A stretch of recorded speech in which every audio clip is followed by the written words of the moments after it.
Hi hello welcome to our channel. నేను మీ శ్రీ. ఈరోజు మనం చెప్పుకోబోయే కథ ప్రియ నేస్తం పార్ట్ 93. కథలోకి వెళ్ళే ముందు వీడియోని లైక్ చేసి హైప్ అనే బటన్ వస్తుందండి, అక్కడ క్లిక్ చేయడం మర్చిపోకండి. దగ్గరుండి ప్రవర్తికని చైర్లో కూర్చోబెట్టి అక్కడి నుంచి పక్కకు వచ్చేస్తుంటే అర్జున్ చేతిని పట్టేసుకుంది ప్రవర్తిక. ఏంటన్నట్టుగా ఆమె వైపు చూశాడు. మీతోనే ఈ కార్యక్రమం మొదలవ్వాలి అని అంది అందరి ముందర. ఇబ్బందిగా చుట్టూ చూశాడు అతను.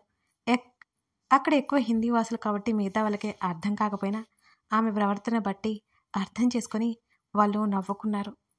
అర్జున్, నీ భార్య కోరుతుంది కదా, నువ్వే మొదలుపెట్టు అని వసుంధర నవ్వుతూ చెబుతుంటే, నువ్వు కూడా ఏంటత్తా అని కొంచెం ముందుకు వంగి, చూడు అందరు ఎలా చూస్తున్నారా, అయినా ఇవన్నీ నాకు తెలియదు, వాళ్ళు ఏం చేస్తారో చేయించుకో మెల్లిగా చెప్పాడు అర్జున్ ఆమెతో.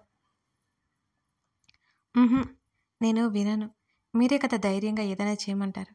ఇదిగో ఇలా ధైర్యంగా మాట్లాడితే నేనేమో వద్దంటారు అని ప్రవర్తిక మూతి ముడుచుకి అడుగుతుంటే అక్కడ ముందు ఏం చెప్పలేక అందరి ముందు సైలెంట్ అయిపోయాడు అర్జున్. ప్రణయ్కి అయితే వాళ్ళని చూసి ఎంత సంతోషంగా ఉందో మాటల్లో చెప్పలేకపోయాడు. ప్రణయ్ కంట్లో నీళ్లు నిండుకున్నాయి వాళ్ళిద్దరిని అలా చూస్తుంటే. ప్రణయ్ ముఖాన్ని గమనించి లోహిత అతని చేతిని పట్టుకుని, ప్రణయ్ కంట్రోల్ అని మెల్లిగా అంది. చాలా సంతోషంగా ఉంది లోహి అంటూ లోహిత భుజం చుట్టూ చెయ్యి వేశాడు అర్జున్ నవ్వుతూ. అతని చేతి మీద ఒక్కటిచ్చి చుట్టూ చూపించింది. మర్చిపోయా అన్నట్టు చెవులు పట్టుకుని వెర్రి నవ్వు నవ్వాడు ప్రణయ్. దూరం జరిగాడు. అల్లుడు గారు, అమృత గడియలు వచ్చేసాయి, మీరు మొదలు పెట్టండి అని అల్లుణ్ణి కూతుర్ని చూస్తూ సంతోషపడిపోతూ చెప్పింది నీలిమ. అలాగే అన్నట్టు తల ఊపి ప్రవర్తిక వైపు చూశాడు. సంతోషమంతా ఆమె ముఖంలోనే కనబడుతుందా అన్నంత కలగా ఉంది ఆమె ముఖం. మెల్లిగా చేతులకు గాజులు వేసి చెంపలకి గంధం రాసి ఆమె పాపిట్లో బొట్టు పెట్టాడు అర్జున్. అనిర్వచనీయమైన అనుభూతితో కళ్ళు మూసుకుంది. ఆమె నుదుటిని కూడా బొట్టు పెట్టి ఆమె తల మీద అక్షింతలు వేశాడు, ఆశీర్వదించాడు. అతని హృదయంలో తలదాచుకోవాలనిపిస్తుంటే బలవంతంగా ఆ ప్రయత్నాన్ని ఆపుకుంటోంది ఆమె. తన పాకెట్లో ఉన్న కర్చీఫ్ ఆమె ముక్కు మీద పడిన కుంకుమ రేణువుల్ని మెల్లిగా తుడిచాడు అర్జున్. సంతోషమా అన్నట్టు ఆమె ముఖంలోకి చూశాడు. అప్పటికే నిండుకుండల్లా ఉన్నాయి ఆమె కనులు. సంతోషమే అన్నట్టు తల ఊపింది మరింత సంతోషంగా నవ్వుతూ. అక్కడి నుంచి పక్కకు వచ్చేశాడు అతను, ముఖం మీద చిరునవ్వుతూ. ఒక్కొక్కరుగా ప్రవర్తికను ఆశీర్వదించసాగారు. సీమంతం ఘట్టం పూర్తయిపోయింది.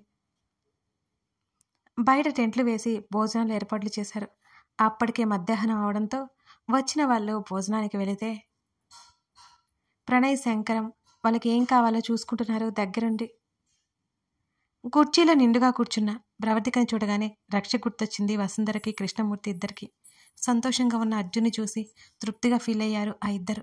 కానీ తన కూతురు లేని లోటు తెలుస్తుంటే వాళ్ళ బాధ వర్ణనాతీతం. ఎవరూ చూడకుండా కళ్ళు తుడుచుకున్నాడు కృష్ణమూర్తి. వెంటనే అక్కడి నుంచి వచ్చేసి కూతురి ఫోటో పట్టుకుని ఏడుస్తుంది వసుంధర. భార్య మనసు అర్థం చేసుకుని భార్య దగ్గరికి వెళ్ళి కృష్ణమూర్తి ఓదార్చసాగాడు. అందరూ బయటికి వెళ్ళగానే, బుజ్జమ్మ మీ గదిలోకి వెళ్దాం పదండి, దిష్టి తీస్తాను అని అంది నీలిమ. అమ్మ అంది నీరసంగా. నీకేం తెలియదు, నువ్వు ఊరుకో, ఎంత అందంగా ఉన్నావో తెలుసా, 2 నిమిషాలు కుదురుగా కూర్చో చాలు, అయిపోతుంది అని ప్రవర్తిక చేతిని పట్టుకుని మెల్లిగా పైకి లేపింది నీలిమ. వాళ్ళ మాటలు విన్నాడు అర్జున్. ఆంటీ మీరు వెళ్ళి కావాల్సినవి తీసుకురండి, నేను గదిలోకి తీసుకెళ్తాను అని అర్జున్ చెప్పాడు. అలాగే అని తల ఊపి వంటగదిలోకి వెళ్ళిపోయింది నీలిమ. ప్రవర్తికని 2 చేతుల్లో తీసుకోగానే కంగారుగా చుట్టూ చూసింది. అయ్యో అందరూ ఉన్నారు, వదలండి అని ఆమె కంగారుగా చెప్పింది అతనితో. చుట్టూ చూసి ఎవరూ లేకపోవడంతో రిలాక్స్ ఫీల్ అయింది. అందరూ ఉంటే నువ్వు మాత్రం ధైర్యంగా ఏదైనా అడగొచ్చు, నేను మాత్రం నాకు నచ్చింది చేయకూడదు అంతేనా అన్నాడు ఆమె ముఖంలోకి చూస్తూ అర్జున్. అతని మెడ చుట్టూ చేతులు వేసి, ఎందుకు చేయకూడదు, హాయిగా చేయొచ్చు అని నవ్వేసింది. గదిలోకి తీసుకెళ్లాడు మెట్లెక్కి. ఈ మధ్య చాలా బరువు పెరిగాను నేను అని అతన్ని చూసింది మూతి ముడిచి. ఆఫ్టర్ డెలివరీ కూడా ఇలాగే మెయింటైన్ చేయి అంటూ నవ్వి ఆమెను బెడ్ మీద కూర్చోబెట్టాడు. అతని మాటలకు కళ్ళు పెద్దవి చేసి అమ్మో అంది. ఆమె ముఖంలో మారుతున్న ఎక్స్ప్రెషన్స్కి నవ్వేస్తూ, ఇంతకు ముందు కంటే ఇప్పుడు ఇంకా ముద్దుగా ఉన్నావు అని అర్జున్ అనగానే ఆమె రెప్పలు వాల్చేసింది చిన్నగా నవ్వుతూ. నీలిమ రావడంతో ఆ మాటలు అక్కడితో ఆపేశారు. ప్రవర్తికకి దిష్టి తీస్తుంటే పక్కనే నిలబడి ఉన్నాడు అర్జున్. మీరు అటు వెళ్ళండి అని చెప్పింది. అయోమయంగా చూస్తూ బాల్కనీలోకి వెళ్ళిపోయాడు అర్జున్. కాసేపు తిరిగి లోపలికొచ్చాడు. నీలిమ వెళ్ళిపోయింది భోజనం పంపిస్తానంటూ. నగలు తీసేస్తోంది ప్రవర్తిక. అతనే హెల్ప్ చేశాడు ఆ నగలు తీయడానికి. చీర మార్చుకొస్తాను అని చెప్పి వెళ్ళిపోయింది డ్రెస్సింగ్ రూమ్లోకి ఆమె. కాసేపటికి తేలికైన డ్రెస్తో పాటు బయటకు వచ్చింది. అర్జున్ హృదయం మీద తల పెట్టుకుని పడుకుంది. కాసేపు రెస్ట్ తీసుకో అని అన్నాడు అర్జున్. అంటూ కళ్ళు మూసుకుంది. ఎంతకీ నిద్ర పట్టట్లేదు ఆమెకి. ఎంతో సంతోషంగా ఉంది మనసంతా. ఏవండి? కళ్ళు తెరిచి అతని వైపు చూసి పిలిచింది. ఫోన్ చూసుకుంటున్న వాడల్లా ఫోన్ పక్కన పెట్టి ఏంటన్నట్టుగా ఆమె వైపు చూశాడు అర్జున్. నిద్ర పట్టట్లేదు, ఏదైనా చెప్పండి అని అడిగింది ఆమె. ఏం చెప్పమంటావు అన్నాడు ఆమె చెంప మీద చేయేసి నిమురుతో. సరే, నేను కొన్ని ప్రశ్నలు అడుగుతాను, నిజం చెప్పాలి, సరేనా అని అడిగింది. సరే అడుగు అనుమానంగా చూశాడు అర్జున్. ఏం లేదు, కానీ నన్ను మొదటిసారి చూసినప్పుడు మీకేమనిపించింది అని ఆతృతగా అతని ముఖంలోకి చూస్తూ అడిగింది. ఓఫ్, అవసరమా అవన్నీ ఇప్పుడు అని అన్నాడు అర్జున్. ప్లీజ్ ప్లీజ్ ప్లీజ్ అతని గడ్డం పట్టుకుని బ్రతిమాలుతున్నట్టుగా ఉంది. ఆమె చేతిని పట్టుకుని ముద్దు పెట్టుకుంటుంటే అలాగే చూసింది. తప్పించుకోవద్దు, మీరు చెప్పి తీరాల్సిందే అంది. ఎవరూ చూడకుండా ఈ అమ్మాయిని తీసుకెళ్ళిపోవాలి, అరిస్తే ఒక్కటిచ్చి తీసుకెళ్ళాలి అనుకున్నాను అని ఆమె వైపు చూశాడు అర్జున్. ముఖం వేలాడి తీసుకుంది. అందుకే ఇప్పుడు అవసరమా అన్నాను. నీతో ఎలాగో అబద్ధం చెప్పలేను కాబట్టి నిజమే చెప్తున్నాను అని పెదవి విరిచాడు అర్జున్. మొహమాటానికైనా చెప్పొచ్చు కదా ఏదో ఒకటి అంది.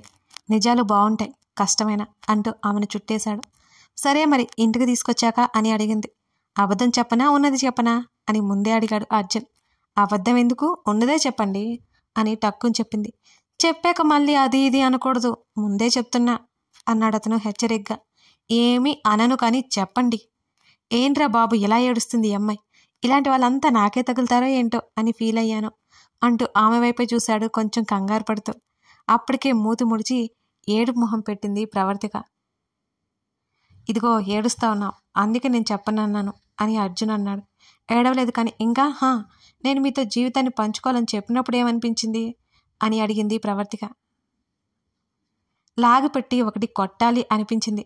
అసలే వీక్గా ఉన్నావు కదా, మళ్ళీ హాస్పిటల్ చుట్టూ తిప్పలేక ఆ ప్రయత్నం మానుకున్నాను అని అర్జున్ ఆ మాట చెప్పగానే ముఖం నల్లగా పెట్టుకుని చూసింది.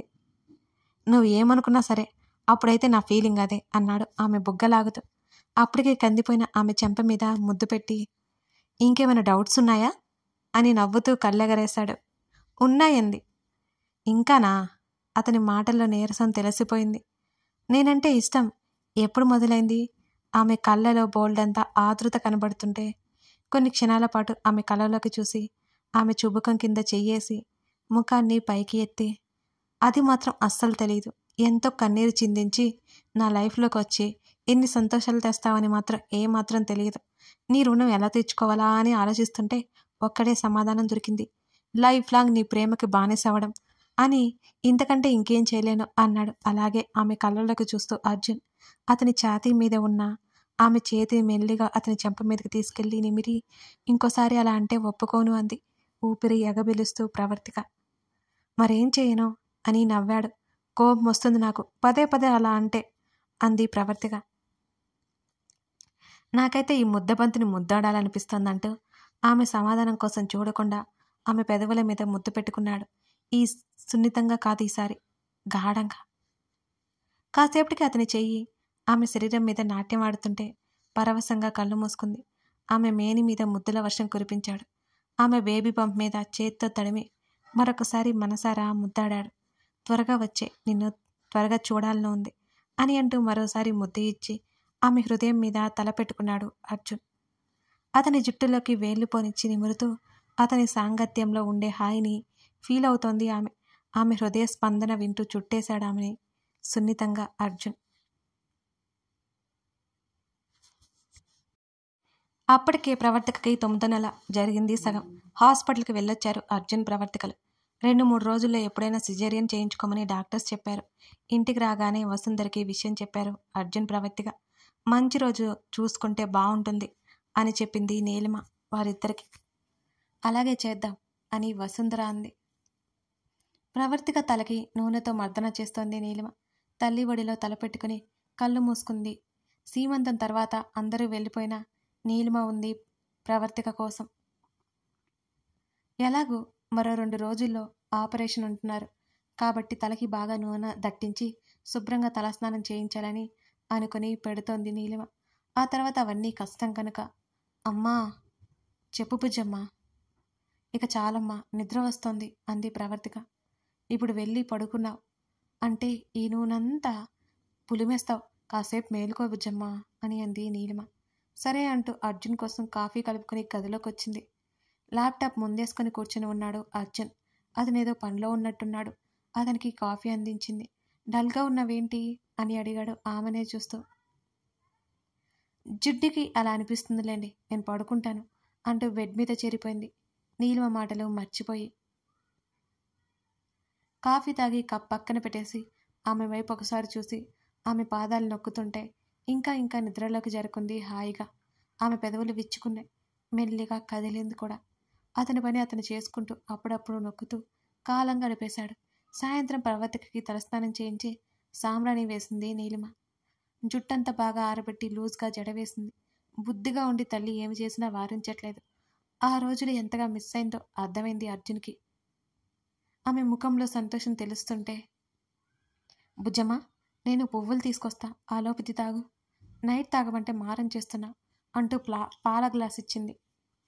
అమ్మ అంటుంటే మాట్లాడకుండా తాగు బుజ్జమ్మ, సీరియస్గా అనేసరికి నాకు ఇష్టం లేనివన్నీ చేయిస్తారు మీరు అని ముఖం తిప్పుకొని తాగుతోంది మెల్లిగా ప్రవర్తి. పడేసావంటే కొట్టేస్తాను అని హెచ్చరించి వెళ్ళిపోయింది అక్కడి నుంచి నీలిమ.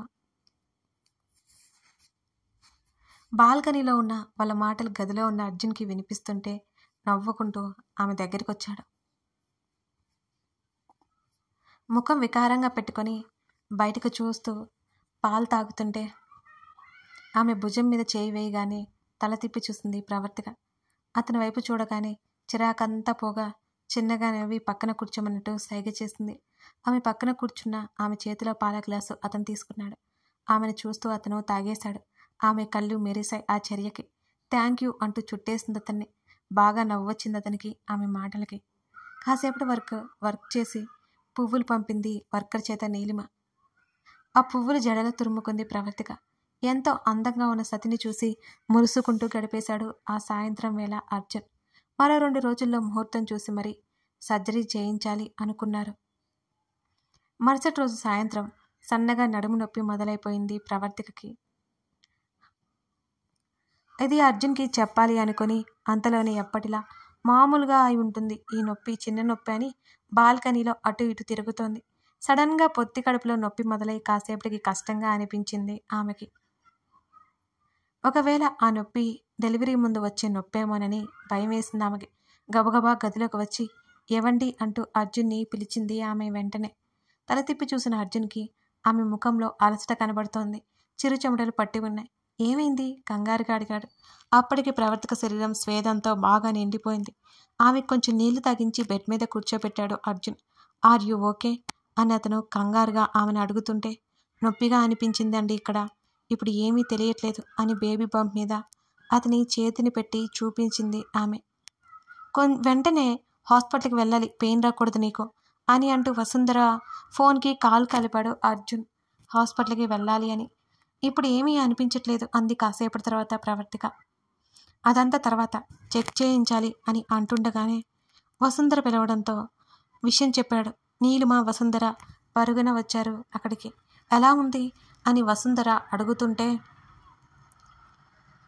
అత్త ఎలా ఉన్నా హాస్పిటల్కి తీసుకెళ్ళాలి, ఫాస్ట్గా రండి అంటూ వాలెట్ ఫోన్ చేతుల్లోకి తీసుకుని ప్రవర్తిక వైపు ఒకసారి చూసి బయటికి వెళ్ళాడు అర్జున్. తనకి సర్జరీ చేయాలని అర్థమైపోయింది. ప్రవర్తిక కొంచెం కంగారు పడింది. ఏం కాదు నాన్న, కంగారు పడుకో, నీకేం నొప్పి కూడా తెలీదు అని వసుంధర సర్ది చెబుతుంటే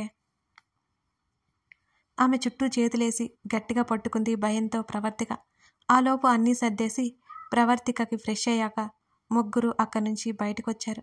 అత్త, అక్కడికి వెళ్ళాక నీకు కాల్ చేసి చెప్తాను, నువ్వు అసలు కంగారు పడుకో సరేనా వసుంధరతో చెప్పి మనకు ఆల్రెడీ చెప్పేశాను, ఇంటికి వచ్చేస్తారు, అవసరమైతే రేపు ఉదయం వద్దురు సరేనా అని అన్నాడు అర్జున్. ఎప్పటికప్పుడు విషయం ఏంటో చెప్పు అర్జున్ అని అంది వసుంధర. అలాగే అని చెప్పి డ్రైవర్కి కారు తీయమన్నట్టు సైగ చేశాడు అర్జున్. అతను ముందు కూర్చోడానికి వెళ్తుంటే అతని చేతిని గట్టిగా పట్టుకుంది ప్రవర్తిక. పెయిన్ వస్తుందా? కంగారు పడిపోయాడు అర్జున్. ఆమెకి పెయిన్స్ రాకూడదని, ఆమె ఆరోగ్యరీత్యా ఏమీ అనిపించడం లేదు అని చెప్పింది ప్రవర్తిక. వెంటనే భయంగా ఉంది అని చెప్పింది అర్జున్తో. ఏమీ కాదు అంటూ ఆమెతో పాటు వెనుక కూర్చున్నాడు. నీలిమ కూడా బయలుదేరింది వాళ్ళతో పాటు. కథ కొనసాగుతోంది. ఇదన్నమాట సంగతి. ప్రవర్తిక అర్జున్ లైఫ్లో మరో చిట్టి బేబీ రాబోతుంది. పాపో బాబో గెస్ చేయండి మరి. కథ నచ్చితే లైక్ చేసి కామెంట్ చేయడం మర్చిపోకండి ఫ్రెండ్స్. అలాగే నేను ఈ స్టోరీ ఒకటే ఇస్తున్నాను కదా, నీకై తప్పించే నేను ఉంది కదా, అది అయిపోగానే ఇది అప్పట్లో 2 ఎపిసోడ్స్ వస్తాయి. సరేనా? Thank you.